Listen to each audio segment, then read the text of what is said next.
Thomas Chalmers, 1780 to 1847. All the world is wild about Dr. Chalmers, wrote abolitionist William Wilberforce. Many listeners will have heard of most people featured in this volume. Some, however, will know very little or nothing at all about Thomas Chalmers. Thomas Chalmers is included in this book in part to correct that historical forgetfulness. Renowned Scottish geologist Hugh Miller wrote of his contemporary Thomas Chalmers that he may be said to have created than to have belonged to an era. British Prime Minister William Gladstone extolled Chalmers as a man greatly lifted out of the region of mere flesh and blood. So loved and revered was Chalmers that at his death in 1847, life in the city of Edinburgh came to a standstill in his honour. Early life, conversion and ministry. Born March the 17th, 1780, in Anstruther, Scotland, in the Shire of Fife, Thomas Chalmers attended the local grammar school until age 11. He then became the second youngest student to be accepted at the University of St Andrews, where he studied mathematics and imbibed the intellectual atmosphere of the times.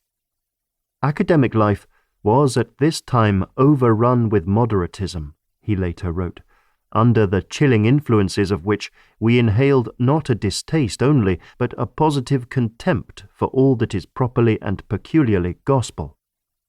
Moderatism was a term coined to describe the stance of many ministers in the Scottish National Church who had made peace with the powers that be in church and state, subscribed to formal confessional orthodoxy, and deplored all extremism in religion, such as the enthusiasm of evangelical Christianity or the radicalism of the Reformed Presbyterians.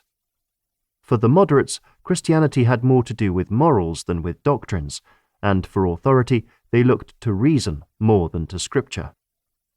In 1802, upon completion of his undergraduate studies, Chalmers accepted a ministerial call to the farming town of Kilmeny, a community of 800 souls under the patronage of the nearby University of St Andrews. As the minister of Kilmeny, he was confident in his own righteousness and a good moralist who urged his flock to be moral and upright in their dealings. But by his own later confession, he was a hireling, an unbelieving minister, and cared far more about intellectual pursuits and academic life than the spiritual or temporal needs of his flock. For him, the ministry was a paycheck with as few responsibilities as possible. In 1805, he wrote that a minister should get his public duties done as quickly as possible, after which a minister may enjoy 5 days in the week of uninterrupted leisure. He later admitted, "I thought not of the littleness of time. I recklessly thought not of the greatness of eternity." Chalmers went on this way until sickness and death descended on his family and life.